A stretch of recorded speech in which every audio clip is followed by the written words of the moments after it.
Era una tarde calurosa de verano en Guadalajara cuando todo cambió para siempre. Las calles estaban llenas de gente regresando del trabajo. El tráfico avanzaba lentamente por la avenida Chapultepec y yo estaba sentado en mi oficina revisando los últimos reportes del trimestre. Mi nombre es Ricardo Mendoza, tengo 38 años y hasta ese momento pensaba que tenía mi vida completamente bajo control. Llevaba 10 años trabajando en la misma empresa de consultoría financiera, había construido una carrera sólida, tenía un apartamento cómodo en una zona tranquila de la ciudad y mantenía una rutina predecible que me daba seguridad. Cada mañana me levantaba a las 6. Hacía ejercicio durante 45 minutos, desayunaba lo mismo todos los días y llegaba a la oficina exactamente a las 8:30. Era metódico, disciplinado, quizás demasiado para mi propio bien. Ese día, sin embargo, algo era diferente. Había recibido un correo electrónico temprano por la mañana que me había dejado inquieto. Era de mi hermana Mónica, quien vivía en Monterrey y con quien no hablaba desde hacía casi 2 años. Nuestra relación se había deteriorado después de la muerte de nuestros padres, cuando surgieron desacuerdos sobre la herencia y responsabilidades familiares que ninguno de los dos supo manejar con madurez. El orgullo nos había mantenido separados, cada uno esperando que el otro diera el primer paso hacia la reconciliación. El mensaje era breve pero urgente. Ricardo, necesito hablar contigo. Es importante. Por favor, llámame lo antes posible. No se trata de dinero ni de propiedades. Es sobre algo que mamá quería que supieras antes de morir, pero que guardó en secreto. Te lo ruego, comunícate conmigo hoy mismo. Leí ese mensaje al menos 20 veces durante el día, tratando de descifrar qué podría ser tan importante. Mi madre había fallecido hacía 3 años de cáncer, y durante sus últimos meses habíamos pasado mucho tiempo juntos en el hospital. Pensé que me había contado todo, que no quedaban secretos entre nosotros. La idea de que hubiera guardado algo significativo me llenaba de una mezcla de curiosidad y temor. A las 5 de la tarde, cuando la mayoría de mis colegas comenzaban a empacar sus cosas para irse a casa, finalmente me decidí a hacer la llamada. Cerré la puerta de mi oficina, me senté en mi silla de cuero negro y marqué el número de Mónica con manos temblorosas. El teléfono sonó 3 veces antes de que contestara. ¿Ricardo? Su voz sonaba ansiosa, aliviada. Sí, soy yo, respondí, tratando de mantener un tono neutral. Recibí tu mensaje. ¿De qué se trata todo esto? Hubo un silencio incómodo del otro lado de la línea. Podía escuchar su respiración entrecortada, como si estuviera reuniendo el coraje para hablar. Encontré algo entre las cosas de mamá, comenzó finalmente. Una caja que guardaba en el fondo de su closet, sellada con cinta adhesiva y con una nota que decía «Para mis hijos, cuando estén listos». Nunca la habíamos visto antes porque estaba escondida detrás de otras cajas de zapatos viejos. ¿Y qué había dentro?, pregunté, sintiendo cómo mi corazón comenzaba a latir más rápido. Cartas, dijo Mónica. Docenas de cartas escritas a mano por mamá durante los últimos 20 años de su vida. Y también hay un diario que llevaba desde antes de que naciéramos. Ricardo, hay cosas ahí que cambian todo lo que creíamos saber sobre nuestra familia. Me recliné en mi silla procesando la información. Mi madre nunca había sido una persona particularmente expresiva con sus emociones. Era práctica, trabajadora, dedicada a su familia, pero siempre mantuve cierta distancia emocional que yo había interpretado como su forma de ser. La idea de que hubiera estado escribiendo cartas y llevando un diario durante décadas sin que ninguno de nosotros lo supiera era desconcertante. ¿Qué tipo de cosas?, insistí. No puedo contártelo por teléfono, respondió Mónica. Necesitas venir a Monterrey y leerlo tú mismo. Sé que las cosas entre nosotros no han estado bien, y asumo parte de la responsabilidad por eso. Pero esto es más grande que nuestras diferencias. Es sobre quiénes somos realmente, sobre secretos que mamá cargó toda su vida y que afectan directamente nuestras propias identidades. Sus palabras me golpearon como un puñetazo en el estómago. ¿Secretos sobre nuestras identidades? ¿Qué podría significar eso? Mi mente comenzó a divagar por múltiples posibilidades, cada una más inquietante que la anterior. ¿Cuándo puedes venir?, preguntó Mónica, interrumpiendo mis pensamientos. Miré mi calendario. Tenía varias reuniones importantes programadas para el resto de la semana, proyectos que requerían mi atención, compromisos que había asumido. Pero algo en la voz de mi hermana me decía que esto no podía esperar. Este fin de semana, dije finalmente. Llegaré el viernes por la noche. Gracias, Ricardo, suspiró aliviada. Te prometo que no te arrepentirás. Bueno, en realidad no puedo prometerte eso, porque después de leer estas cartas puede que desees nunca haberlas conocido. Pero creo que tenemos derecho a saber la verdad, sin importar cuán dolorosa sea. Colgamos el teléfono y me quedé sentado en mi oficina durante largo rato, mirando por la ventana hacia las luces de la ciudad que comenzaban a encenderse en el crepúsculo. El cielo se teñía de tonos naranjas y púrpuras, hermoso e indiferente a la turbulencia que se había desatado en mi interior. Esa noche apenas pude dormir. Di vueltas en la cama, mi mente reproduciendo conversaciones con mi madre, buscando pistas sobre lo que podría haber estado ocultando. Recordé sus últimos días en el hospital, cómo a veces me miraba con una expresión que no podía descifrar, como si quisiera decirme algo pero no se atreviera. En ese momento lo atribuí al dolor y la morfina, pero ahora me preguntaba si había estado luchando con la decisión de revelarme esos secretos. Los días siguientes pasaron en una nebulosa de distracción. Me costaba concentrarme en el trabajo. Mis pensamientos constantemente divagaban hacia Monterrey, hacia esa caja misteriosa y su contenido. Mis colegas notaron mi comportamiento extraño, pero cuando me preguntaban si estaba bien, simplemente decía que tenía algunos asuntos familiares que resolver. El viernes llegó finalmente. Terminé mi trabajo temprano, empaqué una pequeña maleta y tomé un vuelo de la tarde hacia Monterrey. Durante el vuelo de hora y media traté de leer un libro, pero las palabras se difuminaban en la página. La azafata ofreció bebidas y rechacé todo. Mi estómago estaba hecho un nudo. Mónica me esperaba en el aeropuerto. Cuando la vi parada junto a la puerta de llegadas, me sorprendió cuánto había cambiado en 2 años. Tenía 35 años ahora, pero parecía mayor. Había líneas de preocupación alrededor de sus ojos que no recordaba, y su cabello, antes completamente negro, mostraba algunas hebras grises en las sienes. Nos abrazamos torpemente, el tipo de abrazo que se dan personas que solían ser cercanas, pero ya no están seguras de cómo actuar entre sí. «Gracias por venir», dijo mientras caminábamos hacia el estacionamiento. «No podía quedarme sin saber», respondí. «¿Has estado bien todo este tiempo?» «Más o menos», dijo con una sonrisa triste. «El divorcio finalmente se concretó hace 6 meses. Fue difícil, pero necesario. ¿Y tú? ¿Cómo va todo en Guadalajara?» «Igual que siempre», dije. «Trabajo, rutina, nada emocionante». El trayecto a su casa fue tenso.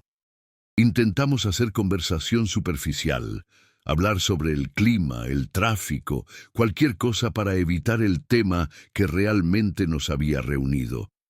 Mónica vivía en un pequeño departamento en la colonia del Valle, un edificio modesto, pero bien mantenido con un pequeño jardín en el frente. Subimos al 3er piso y entramos a su departamento. Era acogedor, decorado con muebles sencillos pero de buen gusto. Sobre la mesa del comedor, claramente visible, había una caja de cartón café, aproximadamente del tamaño de una caja de zapatos grande, sellada con cinta adhesiva amarillenta que se había vuelto quebradiza con el tiempo. «Ahí está», dijo Mónica señalando la caja. «No he leído todo todavía. Algunas de las cartas son demasiado difíciles de procesar. Pensé que deberíamos hacerlo juntos». Nos sentamos a la mesa, la caja entre nosotros como si fuera una bomba a punto de explotar. Mónica sacó un cuchillo de la cocina y cuidadosamente cortó la cinta adhesiva. Cuando abrió la tapa, pude ver docenas de sobres, algunos amarillentos por el tiempo, otros más recientes. También había varios cuadernos con tapas desgastadas. «¿Por dónde empezamos?», pregunté. «Creo que por el principio», dijo Mónica sacando uno de los cuadernos. «Este es su primer diario. La primera entrada está fechada en 1970, cuando tenía 20 años, mucho antes de que papá y ella se conocieran». Abrió el cuaderno y comenzó a leer en voz alta. «La letra de nuestra madre era pequeña y cuidadosa, cada palabra escrita con deliberación. 1 de marzo de 1970.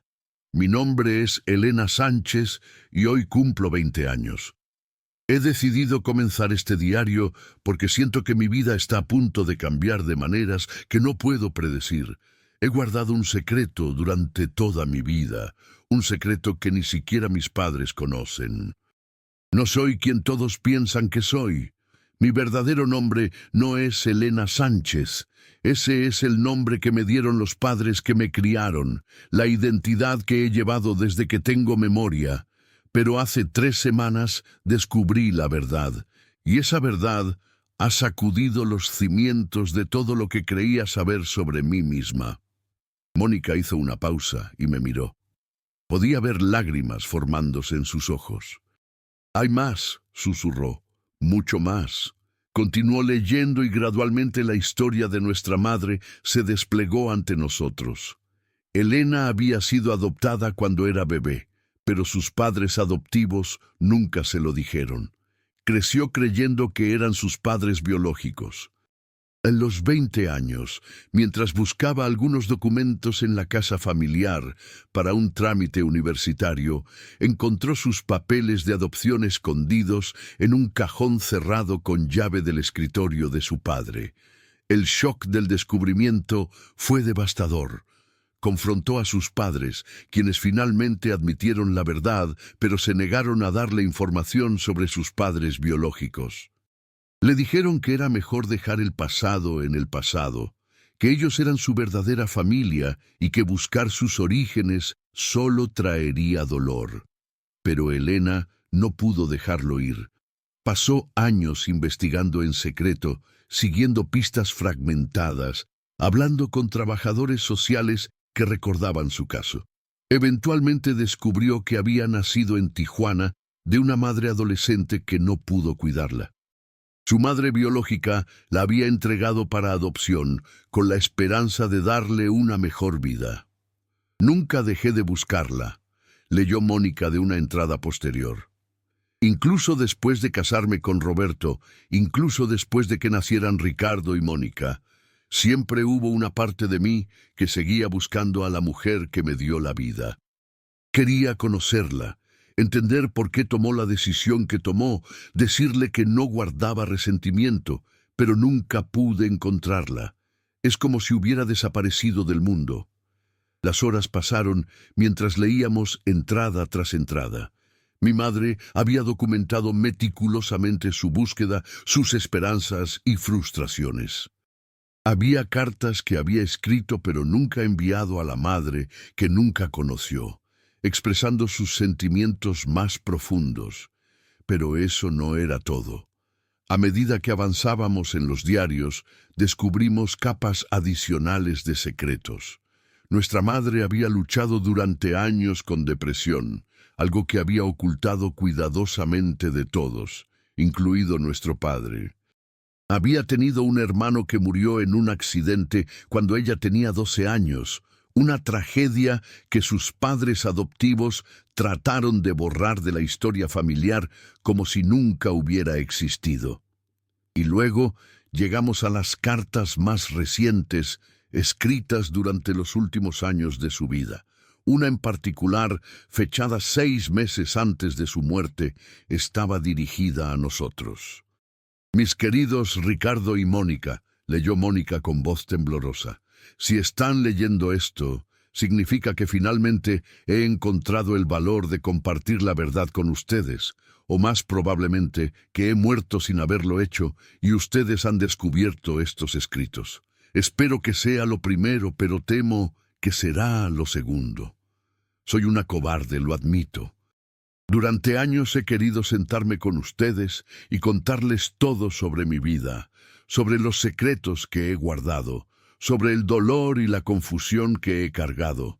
Pero cada vez que lo intentaba, las palabras se atascaban en mi garganta.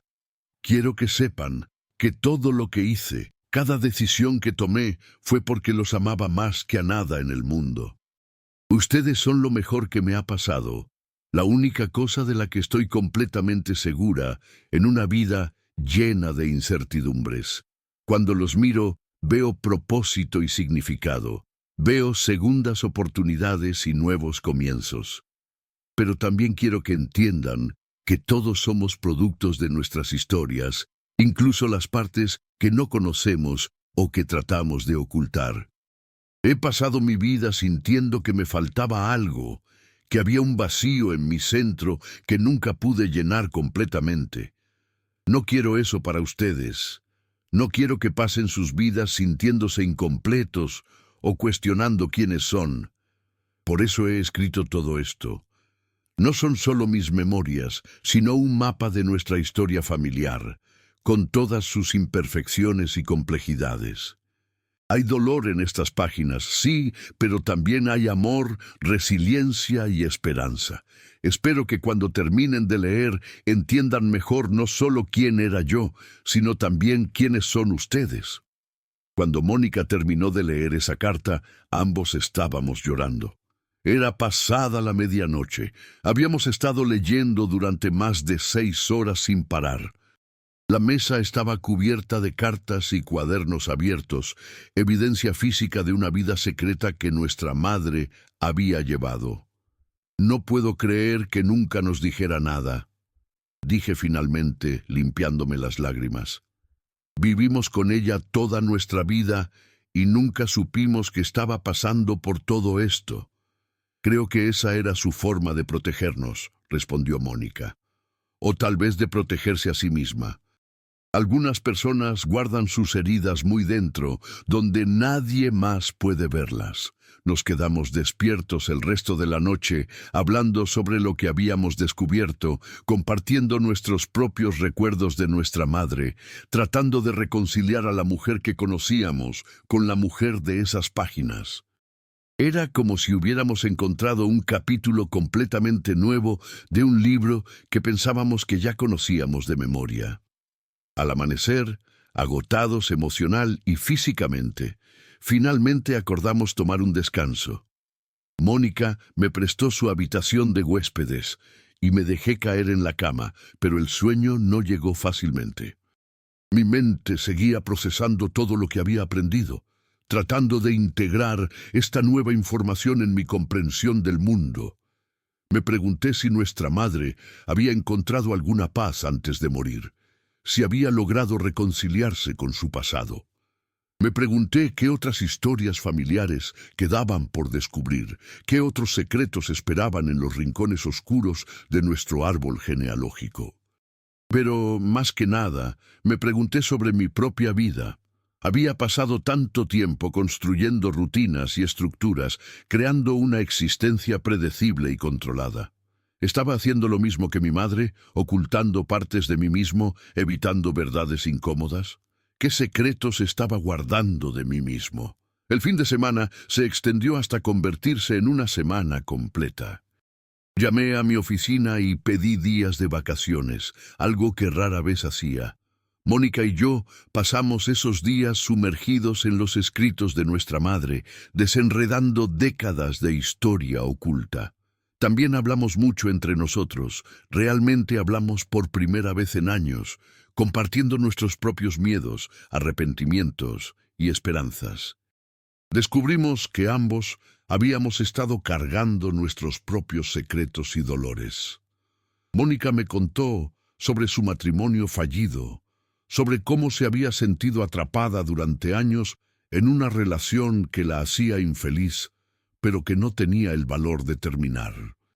Yo le conté sobre mi soledad en Guadalajara, sobre cómo mi vida perfectamente ordenada se sentía cada vez más vacía, sobre cómo había estado evitando conexiones reales con otras personas por miedo a ser vulnerable. Mientras más hablábamos, más me daba cuenta de cuánto nos parecíamos a nuestra madre. Habíamos heredado no solo sus rasgos físicos, sino también sus patrones emocionales, su tendencia a guardar las cosas dentro, a protegerse construyendo muros alrededor de sus corazones. Pero también decidimos que no tenía que ser así. Podíamos elegir un camino diferente, podíamos aprender de sus experiencias sin repetir sus errores. Ese fue el verdadero regalo que nos había dejado, no solo la verdad sobre su vida, sino la oportunidad de vivir la nuestra de manera diferente. Una tarde, mientras estábamos sentados en el pequeño balcón del departamento de Mónica, mirando el atardecer sobre las montañas que rodean Monterrey, ella me hizo una pregunta. ¿Crees que deberíamos tratar de encontrar a la familia biológica de mamá? Ella nunca pudo, pero ahora con Internet y las pruebas de ADN, tal vez nosotros podríamos tener más suerte. Lo pensé durante un largo momento. Era una pregunta complicada con implicaciones profundas. No lo sé, admití finalmente. Parte de mí siente curiosidad, quiere conocer esa parte de nuestra historia. Pero otra parte teme lo que podríamos descubrir, o peor aún, que no descubramos nada y tengamos que vivir con ese vacío como ella lo hizo. Entiendo, dijo Mónica. No tenemos que decidir ahora, pero creo que deberíamos mantener esa puerta abierta por si algún día nos sentimos listos. Asentí con la cabeza, agradecido de que no tuviéramos que tomar esa decisión inmediatamente. Cuando finalmente regresé a Guadalajara una semana después, era una persona diferente.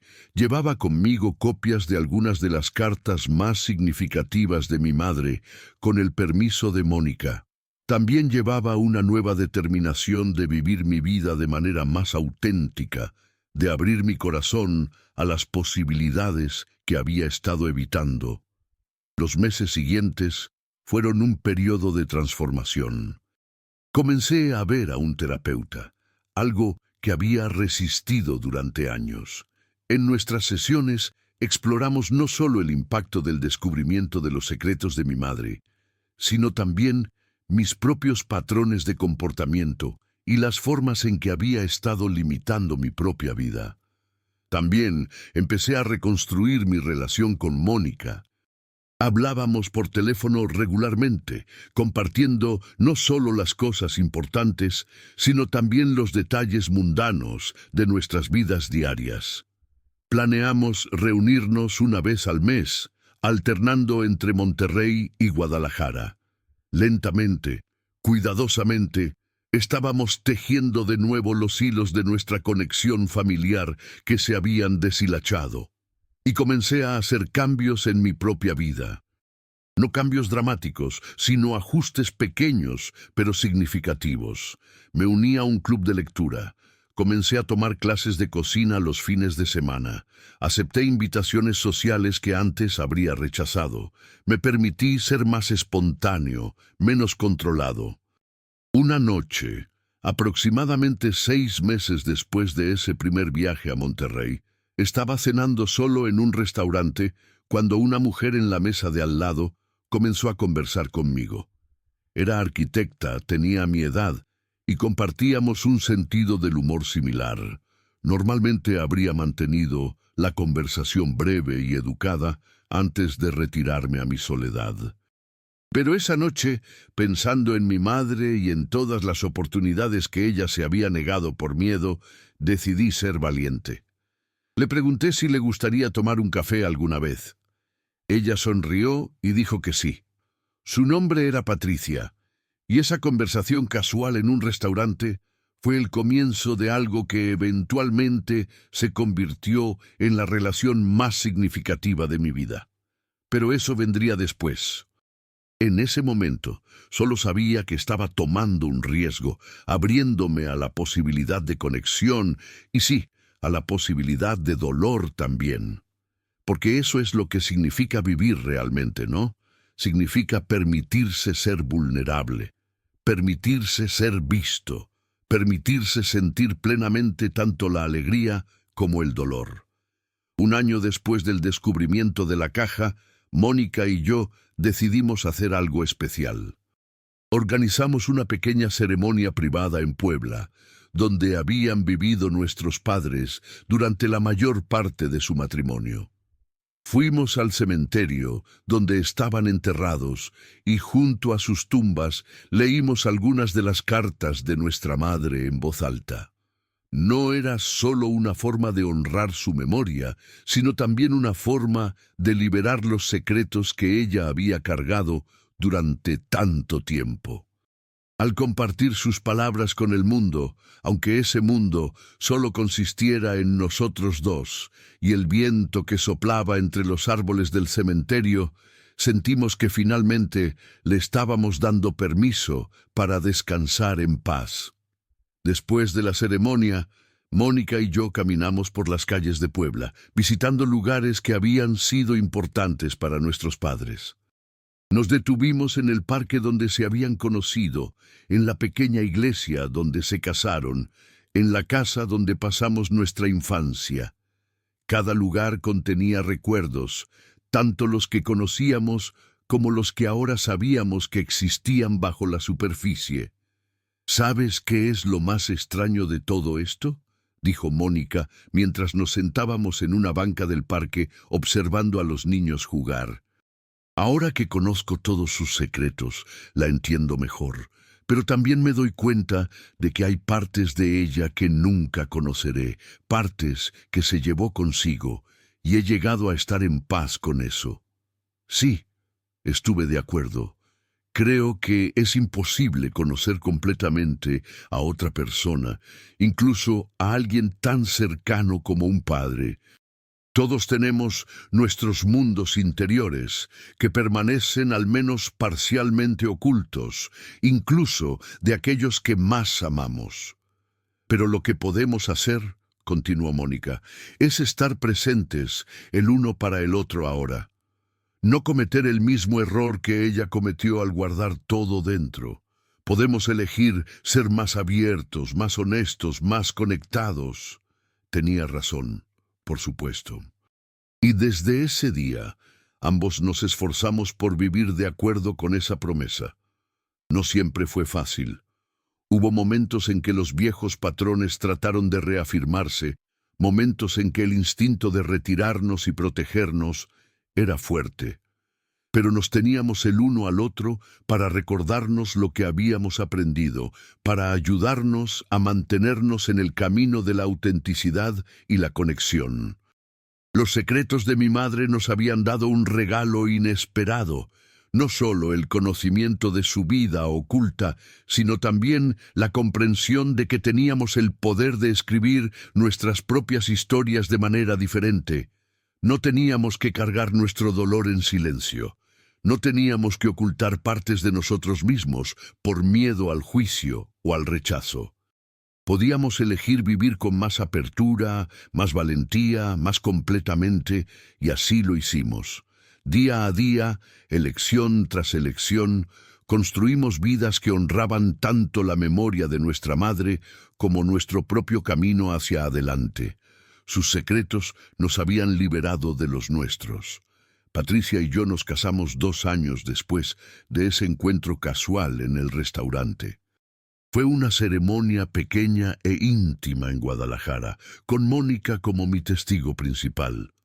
En mi discurso durante la recepción, hablé sobre mi madre y cómo sus cartas me habían enseñado que el amor requiere vulnerabilidad, que construir una vida con alguien significa compartir no solo nuestras alegrías, sino también nuestras cicatrices. Patricia sabía todo sobre los secretos de mi madre. Se lo había contado durante uno de nuestros primeros meses juntos, cuando nuestra relación comenzaba a profundizarse. Me escuchó sin juzgar, sostuvo mi mano mientras le mostraba algunas de las cartas y me ayudó a procesar los sentimientos complicados que todavía estaba desenredando. «Tu madre te dio un regalo increíble», me dijo esa noche. «Te mostró lo que sucede cuando guardamos demasiado dentro y al hacerlo te dio permiso para vivir de manera diferente. No muchas personas reciben esa claridad, incluso si viene con dolor». Mónica también reconstruyó su vida. Conoció a un hombre llamado Javier, un maestro de primaria con una paciencia infinita y un corazón generoso. Se casaron en una ceremonia al aire libre en las afueras de Monterrey, rodeados de montañas y cielo abierto. Durante su primer baile como pareja casada, vi algo en los ojos de mi hermana que no había visto en años. Paz genuina. Pero la historia no termina con finales felices convenientes. La vida es más complicada que eso, y las lecciones que habíamos aprendido de nuestra madre tuvieron que ser aplicadas una y otra vez en diferentes contextos. 3 años después de mi boda, Patricia y yo enfrentamos nuestra primera crisis seria. Ella había estado luchando con la infertilidad, algo que había mantenido en secreto incluso de mí durante meses, temiendo mi reacción. Cuando finalmente se derrumbó una noche y me contó todo, las visitas al médico, los tratamientos fallidos, el dolor emocional que había estado cargando sola, me sentí devastado no por la noticia en sí, sino porque había sentido que no podía confiar en mí con su dolor. «¿Por qué no me lo dijiste antes?», le pregunté, sosteniéndola mientras lloraba. «Tenía miedo», admitió. «Miedo de decepcionarte, miedo de que me vieras diferente, miedo de hacerlo real al decirlo en voz alta». En ese momento pensé en mi madre, pensé en todos los secretos que había guardado, en cómo ese silencio había creado muros entre ella y las personas que amaba. Y me di cuenta de que este era mi momento de elegir diferente, no solo para mí, sino para ayudar a Patricia a elegir diferente también. «Escúchame», le dije secando sus lágrimas, «no hay nada que puedas decirme que cambie cómo me siento sobre ti. Nada, pero necesitamos prometernos ahora mismo que no volveremos a hacer esto. No más secretos, no más cargar el dolor solos. Somos un equipo y enfrentamos todo juntos. ¿De acuerdo?». Ella asintió, y desde ese momento mantuvimos esa promesa. Pasamos por varios tratamientos de fertilidad, cada uno emocionalmente agotador. Hubo momentos de esperanza aplastante, seguidos de decepciones devastadoras. Pero los enfrentamos juntos, hablando abiertamente sobre nuestros sentimientos, apoyándonos mutuamente en los días oscuros. Eventualmente tomamos la decisión de explorar la adopción. El proceso fue largo y complejo, lleno de papeleo, entrevistas y evaluaciones, pero cada paso nos acercaba a un futuro que habíamos redefinido juntos. Cuando finalmente recibimos la llamada de que habíamos sido emparejados con un bebé, una niña nacida en Veracruz, de una madre adolescente que no podía cuidarla, el círculo se cerró de una manera que me dejó sin aliento. Aquí estábamos, convirtiéndonos en padres de la misma manera que los padres adoptivos de mi madre se habían convertido en sus padres décadas atrás. La noche antes de ir a conocer a nuestra hija por primera vez, saqué las cartas de mi madre. Había una en particular que había guardado, una de sus últimas, donde escribía sobre sus esperanzas para mí y para Mónica.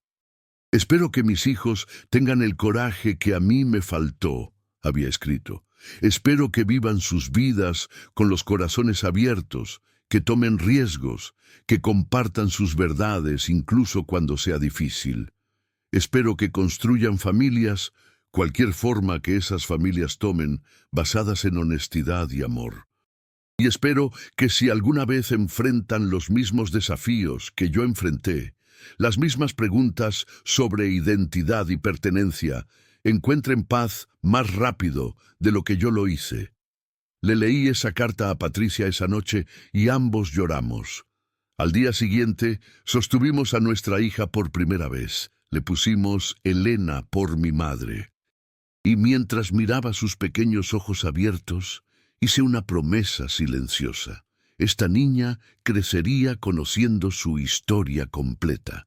Conocería a sus padres biológicos tanto como fuera posible. Sabría de dónde vino y cómo llegó a nosotros. No habría secretos, no habría historias ocultas que descubrir décadas después.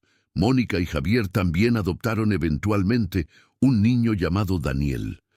Nuestras familias se reunían regularmente y nuestros hijos crecieron siendo cercanos, conociendo las historias de sus abuelos, entendiendo que las familias vienen en todas las formas y que el amor es lo que las hace reales. Pero había un último capítulo en la historia de mi madre que aún no se había cerrado. 5 años después de adoptar a Elena, Mónica me llamó con noticias sorprendentes. Había decidido hacer una prueba de ADN, una de esas pruebas de genealogía que están tan de moda. No esperaba encontrar nada significativo, pero le había parecido interesante explorar sus orígenes étnicos. Lo que encontró fue mucho más que eso.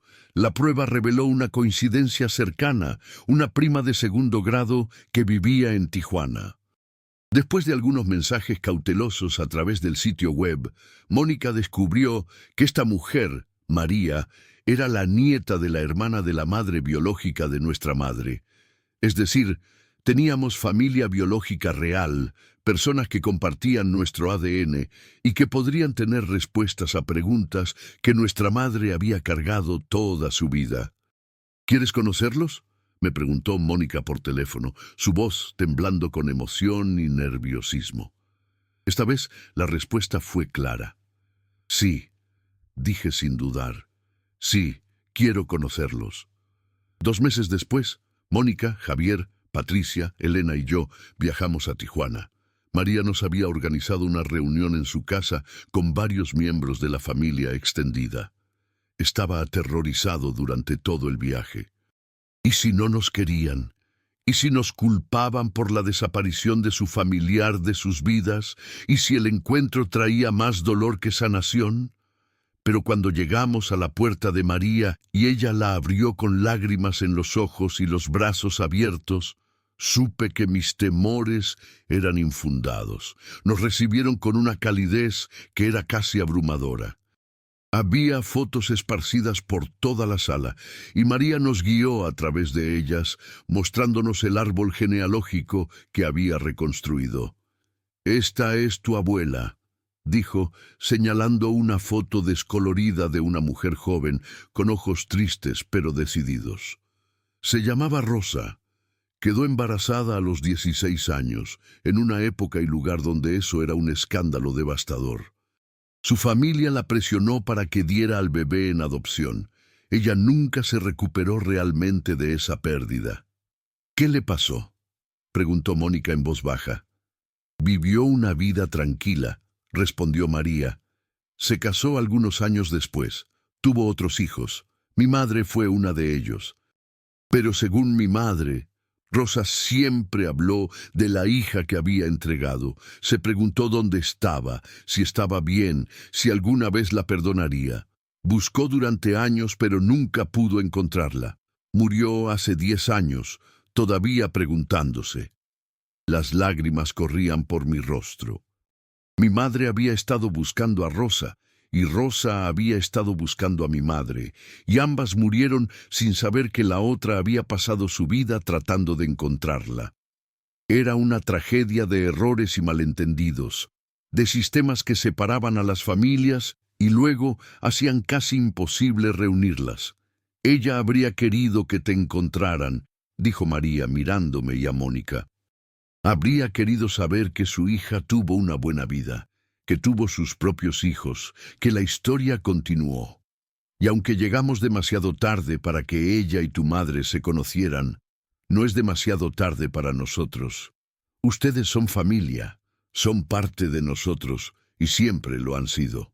Pasamos 3 días en Tijuana, conociendo a primos, tías y tíos que no sabíamos que teníamos. Escuchamos historias sobre Rosa, sobre la familia de la que provenía, sobre las tradiciones y experiencias que formaban parte de nuestra herencia. Era como encontrar piezas de un rompecabezas que no sabíamos que estaba incompleto. Pero lo más significativo fue lo que no sucedió. No hubo resentimiento, no hubo culpa, no hubo amargura. Solo había una familia tratando de sanar viejas heridas, tratando de conectarse a través de generaciones y circunstancias que habían conspirado para mantenerlos separados. En nuestro último día en Tijuana, María nos llevó al lugar donde Rosa estaba enterrada. Era un cementerio modesto con lápidas sencillas. Nos quedamos frente a su tumba y Mónica sacó una carta que había escrito, una carta de nuestra madre para la madre que nunca conoció. La leyó en voz alta, con la voz entrecortada por la emoción. Era una carta hermosa, llena de perdón y comprensión, explicando que aunque nunca se conocieron en vida, la decisión de Rosa de entregar a su bebé había sido un acto de amor, no de abandono. Que esa bebé, nuestra madre, había tenido una vida buena, llena de amor y propósito, que había criado a sus propios hijos lo mejor que pudo, pasando ese amor a través de las generaciones. Cuando Mónica terminó, enterramos la carta junto a la lápida de Rosa. Era nuestro regalo para ella, una forma de cerrar finalmente el círculo que ella y nuestra madre habían comenzado décadas atrás. Regresamos a nuestras vidas en Guadalajara y Monterrey, pero éramos diferentes. Teníamos una familia expandida ahora, personas que nos enviaban mensajes, nos invitaban a celebraciones, compartían sus vidas con nosotros. La herida que había comenzado con la separación de Rosa y nuestra madre finalmente estaba sanando 2 generaciones después. Los años pasaron. Elena creció siendo una niña brillante y curiosa, siempre haciendo preguntas, siempre queriendo saber más sobre su historia. Cuando tenía 8 años, le dimos las cartas de su abuela para que las leyera, las partes apropiadas para su edad. Ella las leyó con fascinación y luego me miró con esos ojos sabios que a veces tenían los niños. Abuelo nunca encontró a su mamá de nacimiento, dijo. Pero tú me encontraste a mí, y yo conozco mi historia completa. Eso es bueno, ¿verdad, papá? Sí, mi amor, respondí, abrazándola. Eso es muy bueno. Mónica y yo envejecimos juntos, nuestros hijos crecieron y eventualmente tuvimos nietos propios. Nos convertimos en los guardianes de la historia familiar, asegurándonos de que cada generación conociera de dónde venían, tanto las partes hermosas como las dolorosas, porque ambas eran importantes, ambas eran parte de lo que nos hacía quienes éramos. En mi 60º cumpleaños, Patricia organizó una fiesta sorpresa. Toda la familia estaba allí, no solo nuestros hijos y nietos, sino también Mónica, Javier, su familia y varios miembros de la familia de Tijuana que habíamos llegado a conocer bien a lo largo de los años. Era una reunión ruidosa y caótica, llena de risas y amor. Esa noche, después de que los invitados se fueron, me senté en mi estudio mirando la caja original que había contenido los secretos de mi madre. Ahora contenía algo diferente. Fotos de nuestra familia expandida, cartas de los niños, recuerdos de todas las conexiones que se habían formado a partir de ese descubrimiento inicial. Patricia entró y se sentó a mi lado. ¿En qué piensas?, preguntó. En círculos, respondí, en cómo las historias que comenzaron hace generaciones continúan desarrollándose, en cómo los secretos de mi madre, que podrían haber sido solo una fuente de dolor, se convirtieron en el catalizador para tanta sanación y conexión. Ella sabía, dijo Patricia, por eso guardó esas cartas. no para castigarlos o confundirlos, sino para darles algo valioso. La verdad sí, pero también la oportunidad de elegir diferente. Tenía razón. Mi madre, en su sabiduría imperfecta, nos había dado la herramienta más importante, la conciencia. La conciencia de los patrones que podían repetirse a través de generaciones. La conciencia del costo de los secretos, la conciencia de que teníamos el poder de escribir nuestras historias de manera diferente. Ahora, cuando me acuesto por las noches, ya no pienso en mi madre con tristeza o confusión. Pienso en ella con gratitud. Ella vivió con secretos para que nosotros no tuviéramos que hacerlo. Ella cargó dolor en silencio para enseñarnos el valor de compartir nuestras cargas. Ella buscó conexión toda su vida para mostrarnos cuán preciosa es cuando finalmente la encontramos. Y cada día trato de honrar sus lecciones. Cuando Elena me llama con problemas, escucho sin juzgar. Cuando Patricia necesita hablar, pongo todo lo demás a un lado. Cuando Mónica y yo nos reunimos, nos aseguramos de ir más allá de las conversaciones superficiales y hablar sobre lo que realmente importa. La caja de secretos de mi madre nos enseñó que la vida no se trata de perfección o de tener todas las respuestas. Se trata de la valentía de ser visto, de compartir nuestras verdades, de construir puentes en lugar de muros. Se trata de reconocer que todos estamos rotos de alguna manera, todos cargamos heridas, todos tenemos historias que dan forma a quienes somos. Y que la sanación viene no de ocultar esas realidades, sino de compartirlas con las personas que amamos. Los secretos de mi madre dejaron de ser secretos. Se convirtieron en historia familiar, en sabiduría transmitida, en lecciones aprendidas. Y en ese proceso de transformación nos liberaron a todos, a ella, a nosotros y a las generaciones que vendrán después. Esa es la verdadera herencia que nos dejó. No dinero o propiedades, sino algo mucho más valioso, la libertad de vivir auténticamente, la valentía de amar abiertamente y la sabiduría de entender que nuestras historias, con todas sus imperfecciones, son lo que nos conectan unos con otros a través del tiempo y el espacio.